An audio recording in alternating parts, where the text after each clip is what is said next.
ওই বেটা হাসান, এই রোজা উপলক্ষে আমার বাসায় ইফতারির আয়োজন করছি, তোরে দাওয়াত দিলাম, তুই ইফতারির সময় আবার বাসায় আয়া পড়িস। আচ্ছা আয়া পড়ুম নে। ঠিক আছে। কিরে বন্ধু এনে দাঁড়াই রুসত? ওই বেটা আজকে রোজা উপলক্ষে আমার বাসায় ইফতারির আয়োজন করছি, হাসান রে আমি দাওয়াত দিছি, তোরেও দাওয়াত দিলাম, তুই ইফতারির সময় আমার বাসায় আয়া পড়িস। আচ্ছা। ঠিক আছে। ওই বেটা নাসির, ওই আজকে রোজা উপলক্ষে আমার বাসায় ইফতারির আয়োজন করছি, ওই হাসান আর কেরানিরে দাওয়াত দিছি, তোরেও দাওয়াত দিয়া গেলাম, তুই ইফতারির সময় আমার বাসায় আয়া পড়িস। আচ্ছা ঠিক আছে। ঠিক আছে।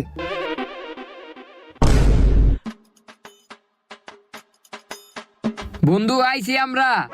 আইসদ ব ব ব ব ব, সবাই ব। ওই বেটা মুইরা ডাইলা দে, তাড়াতাড়ি ডাল।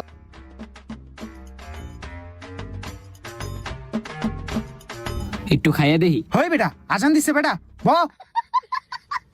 الله أكبر হই